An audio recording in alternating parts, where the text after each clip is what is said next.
आइए तो आज हम सगर चरित्र में प्रवेश करते हैं। राजा हरिश्चंद्र हुए हैं, बहुत ही प्रतापी राजा हुए, सत्यवादी हरिश्चंद्र जिनको कहते हैं। उनके पुत्र थे, एक पुत्र का नाम था रोहित। रोहित के हरित नामक पुत्र होते हैं, हरित से चंप नामक, जिन्होंने चंपापुरी बसाई थी। चंप से सुदेव और उनका पुत्र हुआ विजय। विजय के पुत्र होते हैं बरुक, बरुक का वृक, और वृक का पुत्र होता है बाहुक। शत्रुओं ने बाहुक से राज्य छीन लिया, तब वह अपनी पत्नी के साथ वन में चला जाता है। बुढ़ापे से उसकी मृत्यु हो जाती है। पत्नी सती होने का साथ में प्रयास करती है, लेकिन जब ऋषि और वो कोई बात मालूम होती कि ये सगर्भा है, तो सती होने से रोक लेते हैं, उसको वापस घर भेज देते हैं।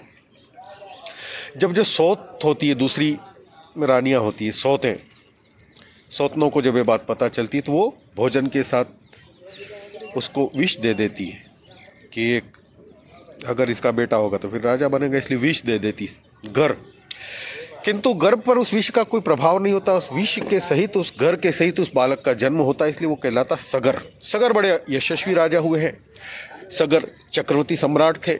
सगर के जो पुत्र थे उन्होंने पृथ्वी को खोदकर समुद्र बना दिए थे।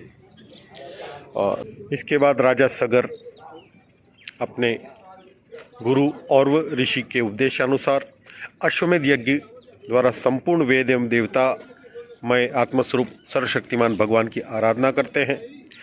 जो यज्ञ में जो घोड़ा छोड़ा जाता है अश्वमेध यज्ञ में, उसको इंद्र चुरा लेता है। तो राजा सगर, जो उनकी पत्नी सुमति के गर्भ से उत्पन्न जो पुत्र थे 60,000, उनको कहते हैं कि जाओ तुम घोड़े की खोज करो। वो पृथ्वी पे जगह जगह पे जाते हैं और इधर उस घोड़े को इंद्र चुरा कर कपिल मुनि के आश्रम में छिपा देते हैं। जब राजा सगर के पुत्र वो घोड़े को खोजते कपिल के आश्रम में पहुंचते, तो उनको लगता है यही मुनि ने हमारे घोड़े को चुराया है। तो उनका अपमान करते हैं, उनको मारने के लिए दौड़ते हैं। ऋषि कपिल के जैसे महापुरुष के तिरस्कार के कारण वो सब राजा सगर के पुत्र क्षण भर में ही जलकर खाक हो जाते हैं और उनकी सदगति नहीं होती, वो जलकर खाक हो जाते हैं। बड़ा हाहाकार मच जाता है। इधर सगर ऋषि की दूसरी पत्नी है जिसका नाम है केशिनी। केशिनी से के गर्भ से सगर को असमंजस नाम का एक पुत्र होता है। असमंजस के पुत्र का नाम था अंशुमान। वो जो पौत्र था अंशुमान, वो दादा की सेवा में लगा रहता था, बड़ा आज्ञाकारी था। असमंजस जो थे वो पहले जन्म में योगी थे और योग से विचलित हो गए, लेकिन फिर भी उनको पूर्वजन्म का स्मरण था, इसलिए वे ऐसे काम करते थे जिससे वो परिवार वालों को प्रिय नहीं लगे। कभी कुछ करे, कभी उल्टा सीधा करे। अयोध्या में रहते थे तो बच्चों को कभी सरयू में डाल दे, कभी ये वो। तो पिता की ने अपने पुत्र की ऐसी हरकतें देखकर राजा सगर उनको तिलांजलि दे देते, त्याग कर देते। फिर असमंजस अपने योग बल से वो जो सरयू में डाल दिए थे उन बच्चों को जीवित कर देते। वापस वो लौटते हैं बच्चे अयोध्या में, तो अयोध्या के नागरिकों को बड़ा आश्चर्य होता है। राजा सगर को भी बड़ा पश्चाताप होता है। फिर वो तो वन में चले जाते हैं असमंजस। इसके बाद राजा सगर की आज्ञा से जो पौत्र है अंशुमान, वो घोड़े को ढूंढने के लिए निकलते हैं। समुद्र के किनारे किनारे जो अपने चाचाओं की भस्म पड़ी हुई है उसके किनारे किनारे जाते हैं। वहीं पे उनको भगवान कपिल मुनि बैठे दिखते हैं। अंशुमान भगवान कपिल की बहुत ही पावन स्तुति करते हैं। उनके पास ही घोड़ा खड़ा है वो। तो भगवान कहते हैं, बेटा घोड़ा तुम्हारे पितामह का यज्ञ पशु है, इसे तुम ले जाओ। तुम्हारे जले हुए चाचाओं का उद्धार केवल गंगा जल से हो सकता है, दूसरा कोई उपाय नहीं है।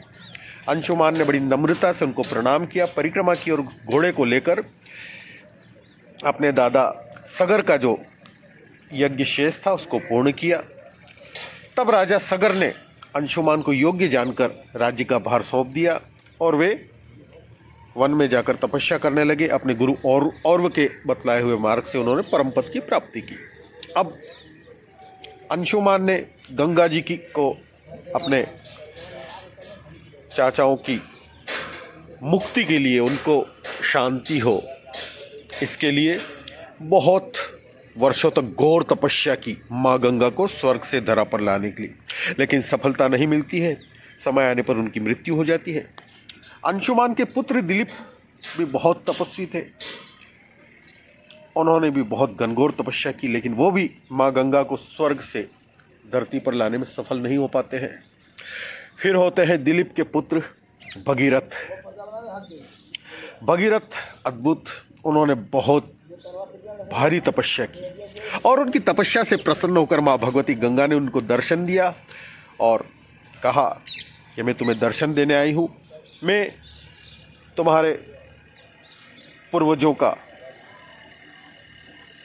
उनको सद्गति देने के लिए, उनको मुक्त करने के लिए धरती पर आने को तैयार हूँ, लेकिन जब मैं धरती पर गिर आऊंगी स्वर्ग से तो मेरे वेग की वजह से धरती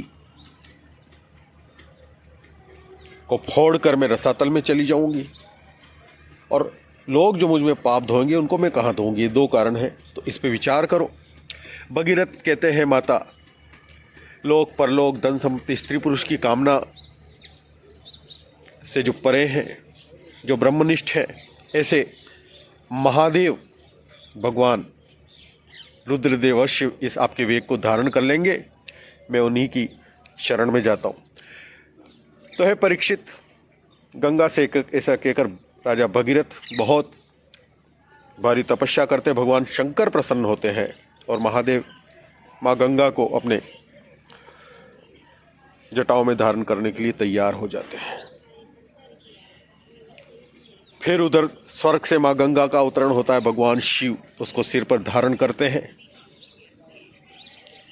क्यों न हो, भगवान के चरणों का संपर्क होने के कारण गंगा जी का जल तो परम पवित्र है। इसके बाद आगे आगे चलते हैं। राजा भगीरथ गंगा जी के आगे आगे और उसको वहां पर ले जाते हैं माँ गंगा को, जहां पर उनके पितरों के शरीर राख के ढेर बने हुए थे। वायु के समान वेग से चलने वाले रथ पर सवार होकर आगे आगे चल रहे थे भगीरथ, और अनेक देशों को, रास्ते में पड़ने वाले देशों को पवित्र करती हुई माँ गंगा जी दौड़ रही थी। इस प्रकार गंगा सागर संगम पर पहुंचकर उन्होंने सगर के जले हुए पुत्रों को अपने जल में डुबो दिया। यद्यपि सगर के पुत्र ब्राह्मण के तिरस्कार के कारण भस्म हो गए थे, इसलिए उनके उद्धार का कोई भी उपाय नहीं था। फिर भी केवल शरीर की राख के साथ गंगा जल का स्पर्श होने मात्र से वो स्वर्ग में चले गए। हे परीक्षित, जब गंगा जल से शरीर की राख का स्पर्श हो जाने से सगर के पुत्रों को स्वर्ग की प्राप्ति हो गई, तब जो लोग श्रद्धा के साथ नियम लेकर श्री गंगा जी का सेवन करते हैं, उनके संबंध में तो कहना ही क्या। अद्भुत महिमा है माँ गंगा की। आज कलिकाल में भी हमारा सौभाग्य है कि हमको माँ गंगा उपलब्ध है। तो परीक्षित को कहते हैं सुखदेव कि मैंने गंगा जी की महिमा के संबंध में जो कुछ कहा है उसमें कोई आश्चर्य की बात नहीं, क्योंकि गंगा जी भगवान के उन चरण कमलों से निकली है जिनका श्रद्धा के साथ चिंतन करके बड़े बड़े मुनि निर्मल हो जाते हैं। फिर गंगा जी संसार का बंधन काट देते, इसमें कौन सी बड़ी बात है। तो ये गंगा अवतरण का बहुत ही एक दिव्य प्रसंग था, जो भगीरथ ऋषि के परम पुरुषार्थ से माँ गंगा आती है।